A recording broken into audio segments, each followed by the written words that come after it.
এই চোর চোর, আজ খাস কলকাতার বুকে একটা ভয়ঙ্কর ঘটনা ঘটে গেল, যেটা দেখলে আপনার চোখ কপালে উঠে যাবে। সিল করা স্ট্রং রুমের ভিতরে কি হচ্ছে? ক্ষুদিরাম অনুশীলন কেন্দ্র আর নেতাজি ইনডোর স্টেডিয়ামে রাখা ইভিএম আর পোস্টাল ব্যালট নিয়ে যে দৃশ্য সিসিটিভিতে ধরা পড়েছে তা সত্যি হতবাক করার মতো। ২৯শে এপ্রিল উত্তর কলকাতার বিভিন্ন আসনের ভোট গ্রহণের পর যখন সবকিছু সিল করে রাখা হয়েছে, ঠিক সেই মুহূর্তে স্ট্রং রুমের ভিতরে কিছু লোককে পোস্টাল ব্যালট নিয়ে নাড়াচাড়া করতে দেখা গেছে। দর্শক বন্ধুরা, ভাবতে পারছেন যে রুমটাকে নিরাপদ বলে সিল করে দেওয়া হয়েছে সেখানে কিভাবে এমন কাজ চলছে? সিসিটিভি ফুটেজে স্পষ্ট দেখা যাচ্ছে যে কয়েকজন ব্যক্তি হাতে হাতে ব্যালট ঘাঁটছেন। হয়তো আরেকটু দেরি হলে ইভিএমের মেমোরি কার্ডও বদলে ফেলা হতো। এই দৃশ্য দেখার পরই ছুটে এসেছেন বেলেঘাটার প্রার্থী কুণাল ঘোষ এবং শ্যামপুকুরের প্রার্থী তথা রাজ্যের মন্ত্রী শশী পাঁজা। শুধু এই দুটি আসন নয়, অ্যান্টালি, চৌরঙ্গী, কাশীপুর, বেলগাছিয়া, জোড়াসাঁকো, মানিকতলা সহ একাধিক গুরুত্বপূর্ণ কেন্দ্রের ইভিএমও এই দুই জায়গায় রাখা ছিল। যখন কুণাল ঘোষ ও শশী পাঁজা স্ট্রং রুমের ভিতরে ঢুকতে চাইলেন এবং হাতে নাতে ধরতে গেলেন, তখন প্রথমে তাদের বাধা দেওয়া হয়। নির্বাচন কমিশনের পক্ষ থেকে নানা অজুহাত দেখানো হয়, কিন্তু তারা হাল ছাড়েননি। ক্ষুদিরাম অনুশীলন কেন্দ্রের বাইরে বসে বিক্ষোভ শুরু করেন, আর ঠিক সেই সময় তৃণমূলের শত শত কর্মী সমর্থক দ্রুত সেখানে জড়ো হয়ে চোর চোর স্লোগান দিতে থাকেন। পরিস্থিতি এতটাই উত্তপ্ত হয়ে ওঠে যে চারপাশে উত্তেজনা ছড়িয়ে পড়ে। আমরা যা প্রত্যক্ষ করেছি তা অত্যন্ত উদ্বেগজনক এবং গণতান্ত্রিক প্রক্রিয়ার স্বচ্ছতা নিয়ে বড় প্রশ্ন তুলে দেয়। কুণাল ঘোষ ও শশী পাঁজা স্পষ্টভাবে জানিয়েছেন যে তারা ঘটনাস্থলে গিয়ে যে পরিস্থিতি দেখেছেন তা কোনোভাবেই স্বাভাবিক নয়। তাদের বক্তব্য অনুযায়ী স্ট্রং রুম সিল খোলার মতো একটি সংবেদনশীল প্রক্রিয়া সম্পন্ন হওয়ার আগে কোনো প্রার্থী, তাদের এজেন্ট বা অনুমোদিত প্রতিনিধিদের কোনো প্রকার আনুষ্ঠানিকভাবে অবহিত করা হয়নি।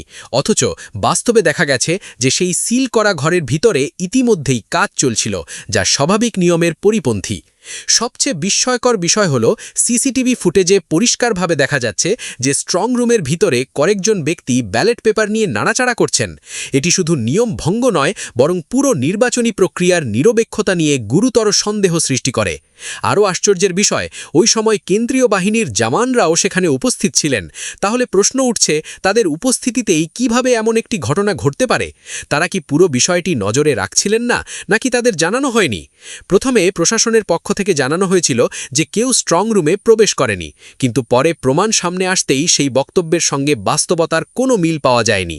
এতে সাধারণ মানুষের মধ্যে বিভ্রান্তি এবং অবিশ্বাস আরও বেড়ে গেছে। যদি সত্যিই কোনো প্রয়োজনীয় কাজের জন্য স্ট্রং রুম খোলা হয়ে থাকে, তাহলে কেন তা স্বচ্ছভাবে এবং সকল পক্ষকে জানিয়ে করা হলো না? আরও একটি গুরুত্বপূর্ণ প্রশ্ন হলো, কেন শুধুমাত্র ইমেলের মাধ্যমে কিছু তথ্য জানানো হয়েছে, অথচ মাঠে উপস্থিত প্রার্থীদের এজেন্টদের সরাসরি একবারও জানানো হয়নি?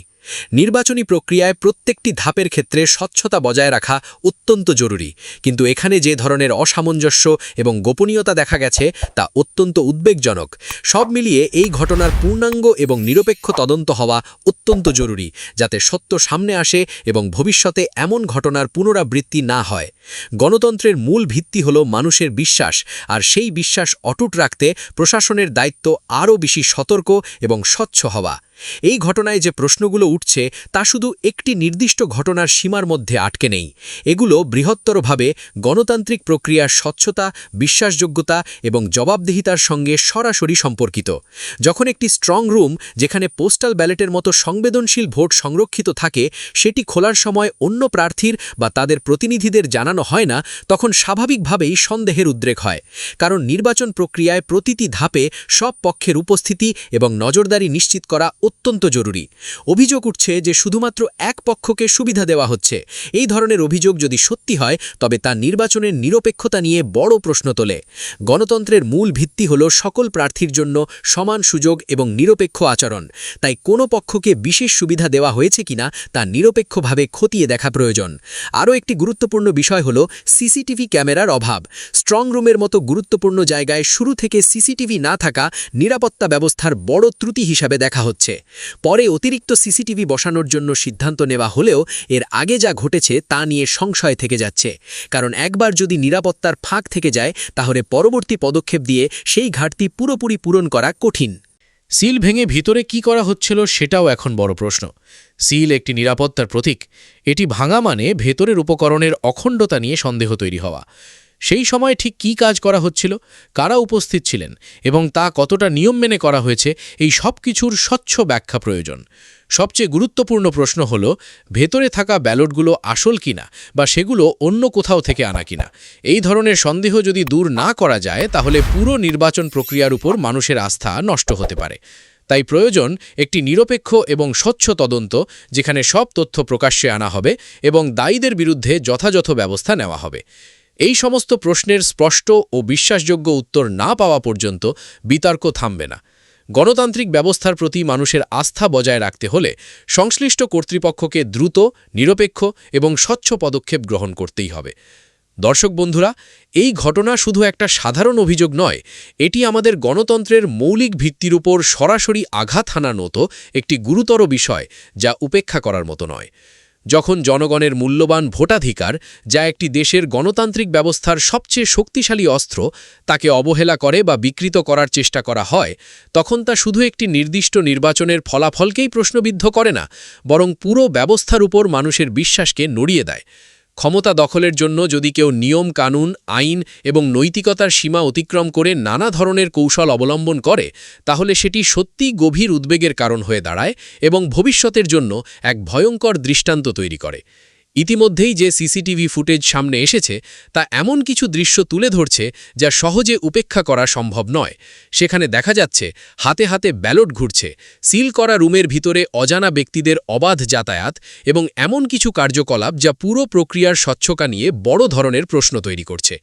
এই ধরনের ঘটনা শুধু একটি নির্দিষ্ট দলের বিরুদ্ধে অভিযোগ নয়, বরং এটি পুরো নির্বাচন ব্যবস্থার বিশ্বাসযোগ্যতার উপর আঘাত হানে, যার ফলে সাধারণ মানুষের মনে স্বাভাবিকভাবেই সন্দেহ এবং অবিশ্বাস জন্ম নেয়। একজন সাধারণ ভোটার যখন দেখে তার দেওয়া ভোট সঠিকভাবে গণনা হচ্ছে কিনা তা এই অনিশ্চয়তা তৈরি হচ্ছে, তখন সে নিজেকে প্রতারিত মনে করতে পারে এবং এই অনুভূতি গণতন্ত্রের জন্য অত্যন্ত ক্ষতিকর।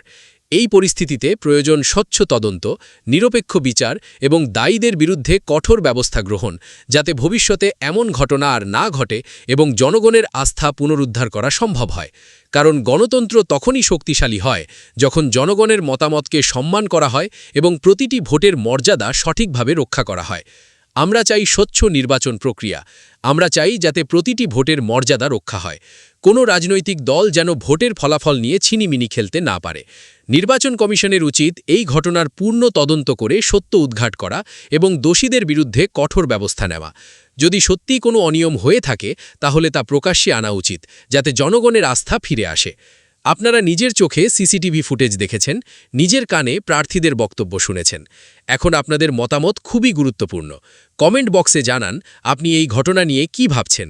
এটা কি সত্যিই ভোট চুরির চেষ্টা, নাকি শুধুমাত্র একটা ভুল বোঝাবুঝি? আপনাদের মূল্যবান মতামত আমাদের চ্যানেলকে আরও এগিয়ে নিয়ে যাবে। যদি এই ধরনের সত্য ঘটনা আরও জানতে চান তাহলে এখনই চ্যানেলটি সাবস্ক্রাইব করে পাশের বেল আইকনটি প্রেস করে দিন। লাইক করুন, শেয়ার করুন এবং বন্ধুদের সাথে আলোচনা করুন। সত্য সবসময় জয়ী হয়। আমরা সত্যের পাশে থাকব। ভালো থাকুন, সুস্থ থাকুন, সতর্ক থাকুন। গণতন্ত্রকে রক্ষা করুন। জয় বাংলা, জয় হিন্দ।